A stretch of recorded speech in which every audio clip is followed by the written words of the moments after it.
ಚನ್ನಪಟ್ಟಣ ಶಿಲ್ಪ ಮಾತಾಡ್ತಾ ಇರೋದು. ಇವತ್ತು 5ನೇ ದಿನದ ಅಲಂಕಾರ. ಇವತ್ತು ರಾಘವೇಂದ್ರ ಹುಟ್ಟಿದ ದಿವಸ, ಅದಕ್ಕೆ ವಿಶೇಷವಾದ ಅಲಂಕಾರ ಇದೆ. ರಾಘವೇಂದ್ರ ಪ್ರತಿಷ್ಠಾಪನೆ ಮಾಡಿ ರಾಘವೇಂದ್ರ ದೇವಸ್ಥಾನ ಇದು. ಇದಕ್ಕೆ ಕಾಮಣ್ಣ ರತಿ ಬಂದಿದೆ. ಚನ್ನಪಟ್ಟಣದ ನಿವಾಸಿ ನಾನು.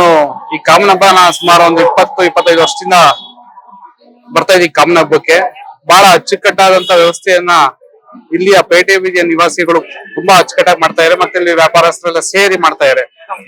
ಈ ಒಂದು ಹಬ್ಬ ಇಡೀ ಚನ್ನಪಟ್ಟಣ ತಾಲೂಕಿಗೆ ಒಂದು ಏನು ಕಿರೀಟ ಪ್ರದಾನ ಅಂತ ಹೇಳ್ತೀನಿ. ಯಾಕೆಂತಂದ್ರೆ ಚನ್ನಪಟ್ಟಣದಲ್ಲಿ ಹಲವಾರು ಹಬ್ಬಗಳು ಉಳ್ಕೊಂಡು ನಡೀತಾ ಇದೆ. ಆದ್ರೆ ಈ ಹಬ್ಬ ಇಡೀ ರಾಜ್ಯಾದ್ಯಂತ ಪ್ರಸಿದ್ಧವಾದಂಥದ್ದು. ಈಗ ಬರೋ 13ನೇ ತಾರೀಕು ಕಾಮನ ದಹನ ಏನಿದೆ, ಅವತ್ತು ನೋಡಿದ್ರೆ ನಿಮ್ಗೆ ಅವತ್ತು ಅರ್ಥವಾಗತ್ತೆ. ಎಲ್ಲರೂ ಕೂಡ ಒಟ್ಟಿಗೆ ಸೇರಿ ಕಾಮವನ್ನ ದಹನ ಮಾಡಿ ತಮ್ಮಲ್ಲಿರುವ ಕೆಟ್ಟತನವನ್ನ ತೊಳ್ಕೊಂಡು ಆ ಪರಮೇಶ್ವರಲ್ಲಿ ಏನು ಅರ್ಪಿಸ್ಕೊಳೋಕೆ ಈ ಕಾಮನ ಹಬ್ಬವನ್ನ ಮಾಡ್ತಾರೆ. ಹಾಗಾಗಿ ಈ ಚನ್ನಪಟ್ಟಣ ಅತ್ಯಂತ ಪುರಾತನ, ನಾನ್ ಕಂಡಂಗೆ 20-25 ವರ್ಷ ಬರ್ತಾ ಇದ್ದೀನಿ. ಅದಕ್ಕೂ ಮುಂಚೆ ಒಂದು 50-60 ವರ್ಷ ಮುಂಚೆಯಿಂದ ನಡೀತಾ ಇದೆ ಅಂತ ನನಗನ್ಸುತ್ತೆ. ಹಾಗಾಗಿ ಎಲ್ರು ಕೂಡ ಚನ್ನಪಟ್ಟಣದ ಜನತೆ ಎಲ್ಲರೂ ಕೂಡ ಬನ್ನಿ, ಕಾಮನ ಹಬ್ಬವನ್ನು ನೋಡಿ.